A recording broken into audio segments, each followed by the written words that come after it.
శ్రీ మాముళ్ళమ్మ తల్లి జ్యోతిష్యాలయం. ప్రేమించిన వారు దూరం కావడం, భార్యాభర్తల మధ్య గొడవలు, అత్తాకోడళ్ల మధ్య సమస్యలు, పెళ్లి కుదరకపోవడం, విద్య, ఉద్యోగం, వ్యాపారం, చెడు ప్రయోగాల నివారణ మొదలగు ఎటువంటి సమస్యలకైనా పరిష్కారం చూపగలరు. స్త్రీ పురుష వశీకరణ 100% గ్యారంటీ.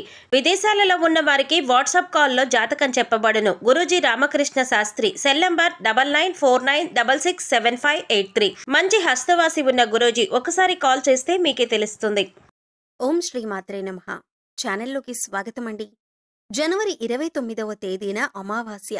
మాఘమాసంలో వచ్చే అమావాస్యను మౌని అమావాస్య అంటారు. అమావాస్య యొక్క ఇతర ఆచారాలతో పాటు ఈ అమావాస్య రోజున మౌనవ్రతాన్ని కూడా పాటిస్తారు. అందుకే దీనిని మౌని అమావాస్య అనే పేరొచ్చింది. ప్రస్తుత పరిస్థితుల్లో రోజంతా మౌనవ్రతాన్ని పాటించటం అసాధ్యం. అందువల్ల కనీసం ఈ తిథి నాడు బ్రహ్మముహూర్తంలో స్నానం చేసే సమయంలో మరియు దానం చేసే సమయంలోనూ మౌనంగా ఉండాలని పండితులు చెబుతున్నారు. మౌని అమావాస్య రోజు నదీ స్నానం చేసి దానాలు చేయటం వల్ల విశేషమైన ఫలితాలను పొందవచ్చు.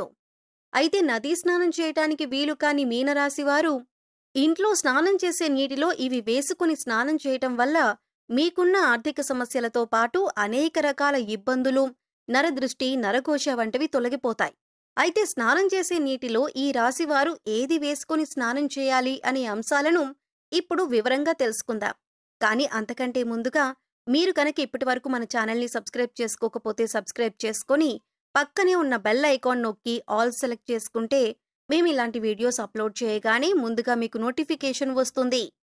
ఇక వివరాల్లోకి వెళ్ళిపోతే, ముందుగా అమావాస్య రోజు ఏ పనులు చేస్తే అదృష్టం కలిసొస్తుందో, ఏ పనులు చేస్తే దురదృష్టం కలుగుతుందో తెలుసుకుందాం. అమావాస్య చాలా శక్తివంతమైంది.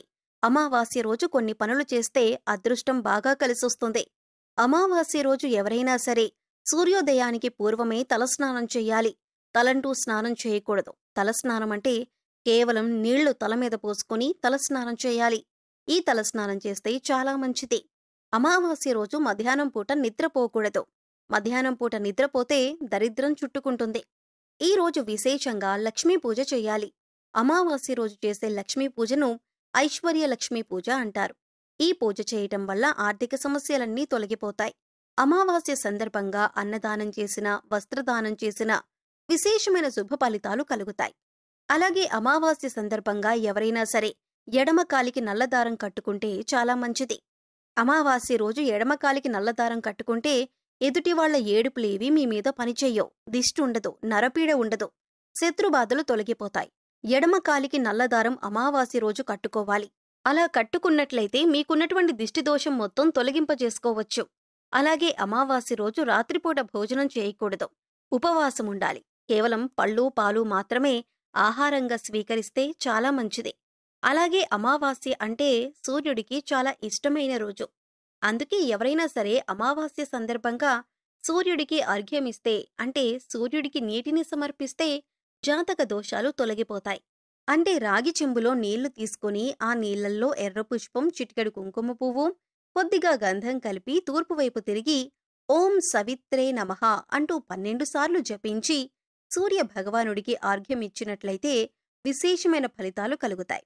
అమావాస్య సూర్యనారాయణమూర్తి పుట్టినరోజు కాబట్టి సూర్యుడి అనుగ్రహం వల్ల సకల శుభాలు కలుగుతాయి.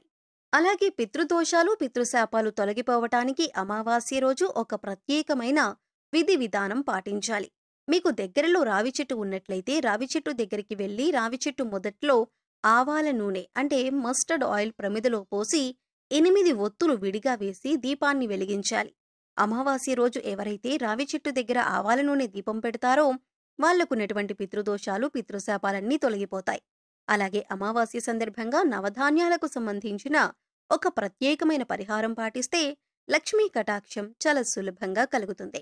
నవధాన్యాలు అమావాస్య రోజున నానబెట్టి వాటిని లక్ష్మీదేవికి నైవేద్యంగా సమర్పించి ఆ తరువాత ఆ నవధాన్యాలు ఎక్కడైనా పరిశుభ్రమైన ప్రదేశంలో చల్లాలి. కొన్ని రోజుల తర్వాత నవధాన్యాలకు మొలకలు వచ్చాక ఆ మొలకలు వచ్చిన నవధాన్యాలు గోవుకు ఆహారంగా తినిపించాలి. అమావాస్య రోజు నవధాన్యాల పరిహారం పాటించటం ద్వారా ఆర్థిక ఇబ్బందుల నుంచి సులభంగా బయటపడవచ్చు. అమావాస్య సందర్భంగా ఈ ప్రత్యేకమైన విధి విధానాలు పాటించండి. అమావాస్య రోజు కామ్యకర్మలేవీ చేయకూడదు. అంటే కోరిక కోరుకొని చేసేటటువంటి కార్యక్రమాలు ఏవీ కూడా చేయకూడదు. ప్రధానంగా దానాలు చేయటం, నువ్వుల నీళ్ళల్లో వేసి దక్షిణ దిక్కుకు తిరిగి పితృదేవతలకు తర్పణాలివ్వటం, ఇలాంటివి చేస్తే పితృదోషాలు తొలగిపోతాయి. అమావాస్య రోజు అద్భుతమైన శుభ ఫలితాలు సిద్ధింపచేసుకోవచ్చు. అలాగే అమావాస్య రోజు బకెట్ నీళ్ళల్లో ఏది వేసుకొని స్నానం చేయటం వల్ల మీలో ఉన్న నెగిటివ్ ఎనర్జీ తొలగిపోతుంది. అలాగే ఈ పదార్థాలలో బకెట్ నీళ్ళలో ఎందుకు కలుపుకోవాలి అనే అంశాలను ఇప్పుడు తెలుసుకుందాం.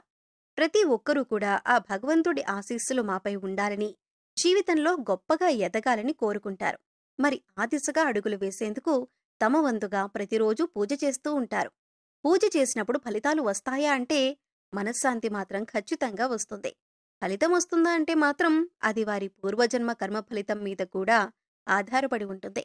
మరి అలాంటి కర్మ ఫలితాన్ని తగ్గించుకోవాలంటే ఏం చెయ్యాలి అనే సందేహం మీకు రావచ్చు. మనం ఏదైనా పని చేస్తున్నామంటే అది ఎందుకు చేస్తున్నాం అని తెలుసుకుని చేస్తే మాత్రం దానికి ఖచ్చితమైన ఫలితాలు దొరుకుతాయి. ఈ మాట సాక్షాత్తు వేద పండితులు చెబుతున్నారు. ఇంతటి విశేషమైన రోజున ఈ చిన్న పరిహారం చేసినట్లయితే కనుక లక్ష్మీ కటాక్షం కారణంగా దారిద్ర్య బాధలు తొలగిపోయి సిరి సంపదలు చేకూరుతాయి. చూడటానికి ఈ పరిహారాలు తేలిగ్గా అనిపించొచ్చు, కానీ వీటి ఫలితాలు మాత్రం చాలా గొప్పగా ఉంటాయి. ఇందుకోసం మీకు ముఖ్యంగా కావాల్సింది నమ్మకం. అలాగే ఈ పరిహారం మనకి పనిచేస్తుంది, కష్టాల నుంచి బయటపడేస్తుంది అనే విశ్వాసం. పరిహారంలో భాగంగా ముందు స్నానం చేసే నీటిలో ఏమేం కలుపుకుంటే మీకు లక్ష్మీదేవి అనుగ్రహంతో సిరి సంపదలు పొందుతారో చూద్దాం. అంతేకాదు వాటిని ఎందుకు కలుపుకోవాలి అనే విషయాన్ని కూడా తెలుసుకుందాం. ఈ సృష్టిలో ప్రతి ఒక్క పదార్థానికి కూడా ఒక ప్రత్యేకత ఉంటుంది. అంతేకాదు మనం కనుక మనసులో బలంగా సంకల్పించుకుంటే ఆ పదార్థంలో ఉన్న గుణం ప్రత్యేకమైన పదార్థాలతో చేర్చి ఉపయోగించటం వల్ల మన సంకల్పాన్ని భగవంతునికి చేరవేస్తుంది. కానీ ఈ పరిహారాలు తేలిగ్గా ఉన్నాయి కదా చేసేద్దాం అని చేయటం కాదు, మనస్ఫూర్తిగా నమ్మి చెయ్యాలి. అప్పుడే మీకు సత్ఫలితాలు వస్తాయి. ఇక ఇంతటి విశిష్టమైన అమావాస్య రోజు ఈ రాశివారు ఉదయాన్నే నిద్రలేచి చక్కగా స్నానం చేయండి.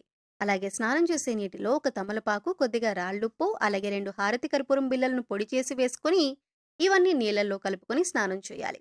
ఈ నీళ్లతో పిల్లలు ఇంకా పెద్దవాళ్లు కూడా స్నానం చేయొచ్చు. తమలపాకులు అంటే శుభసూచకం, అలాగే భగవంతుడికి ఎంతో ఇష్టం.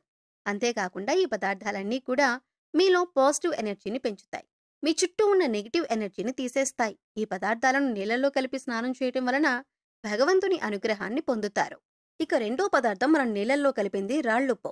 ఈ రాళ్లుప్పు నీళ్లలో కలపటం వల్ల మనలో ఉన్నటువంటి నకారాత్మక శక్తి అనేది తొలగిపోతుంది, అంటే నెగిటివ్ ఎనర్జీ. వాస్తవానికి చెప్పాలంటే మనకు తెలియకుండా మన మీద ఒక రకమైనటువంటి నకారాత్మక శక్తి పనిచేస్తూ ఉంటుంది. ఇక ఇలాంటి నకారాత్మక శక్తి ఉన్నప్పుడు మనం చేసే పనుల్లో ఆటంకాలు రావటం, అలాగే ఆర్థికంగా కుంగిపోవటం, ఇలాంటివన్నీ చూస్తూ ఉంటాం. ఇక ఈ నకారాత్మక శక్తి నుంచి బయటపడటానికి చిన్న చిన్న పరిహారాలు చేసుకుంటే సరిపోతుంది. దాన్ని తొలగించుకోవటానికి రాళ్లుప్పు మనకు ఎంతగానో సహాయపడుతుంది. ఇక మూడవ పదార్థం మనం నీళ్లలో కలిపింది కర్పూరం బిళ్ళలు.